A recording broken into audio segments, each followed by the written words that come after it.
इस technical word को कहा जाता है FiO2, जिसका मतलब कुछ नहीं है कि कितना ऑक्सीजन डिलीवर हो रहा है, कि कितना परसेंटेज ऑक्सीजन। हवा में 21% ऑक्सीजन होती है और कोरोना पेशेंट को कई बार 100% ऑक्सीजन की ज़रूरत पड़ती है। हमारा वेंटिलेटर 21% से लेकर 100% के बीच में कोई भी वैल्यू दे सकता है, 100% भी दे सकता है। ये बिल्कुल क्लियरली हमने ब्रोशर में भी लिखा है, क्लियरली हम बोलते भी हैं।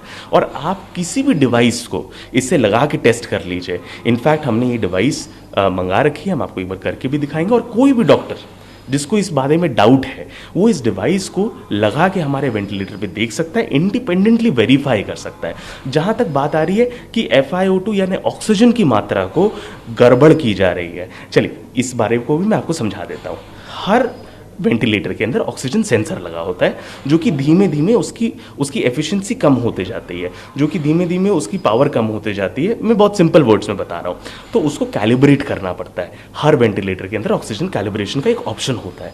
तो कई बार क्या होता है कि आप 100% ऑक्सीजन पे भी होता है, तब भी वो 90% दिखाता है, कई बार 85% दिखाता है, 100% नहीं दिखाता। तो आपको उसे कैलिब्रेट करना पड़ता है। कैलिब्रेट करके उसे नॉर्मल लेवल पे लाना पड़ता है। ये इस दुनिया के हर एनेस्थेटिस्ट को ये बात पता है, और यही हम भी करते हैं। अब कुछ एम्प्लॉयज़ ने, कुछ एक्स एम्प्लॉयज़ ने, ये जिनको ये बात पता नहीं थी, जो कि मार्केटिंग डिपार्टमेंट से थे, उन्होंने बोला भाई ऐसा ऐसा किया, 85% था, 100% पहुंच गया। भाई वो तो एक नॉर्मल कैलिब्रेशन का प्रोसीजर है।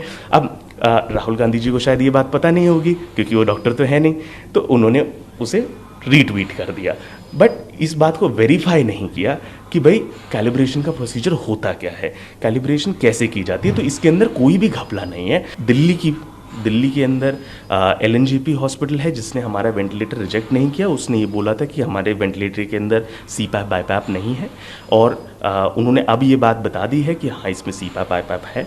दिल्ली में और कोई हॉस्पिटल नहीं है जो कि इस बात को रिजेक्ट कर रहा है। जहाँ तक हम मुंबई की बात करें, तो मुंबई के अंदर जिस हॉस्पिटल में हम बात कर रहे हैं, JJ हॉस्पिटल और सेंट जॉर्ज हॉस्पिटल, जिसका नाम सबसे ज़्यादा आ रहा है, उन्होंने एक थर्ड पार्टी के थ्रू इसका इंस्टॉलेशन कराया, जो कि हमारे साथ अफिलिएटेड नहीं थे। उन्होंने इसे सही से इंस्टॉल नहीं किया, सही से बताया नहीं, तो डॉक्टर यूज़ नहीं कर पाए।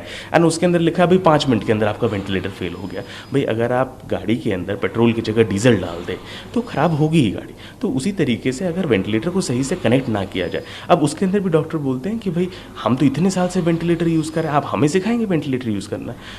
तो मैं उसका जवाब ये देना चाहूँगा कि ये वेंटिलेटर यूनिक है।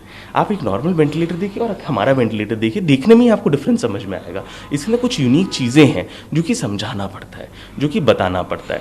तो this is a unique ventilator. If you do not use it properly, अगर इसका सही से इस्तेमाल ना किया जाए तो फिर ये वेंटिलेटर सही से नहीं चलेगा। ये मैं आपको बिल्कुल क्लियरली बता सकता हूँ।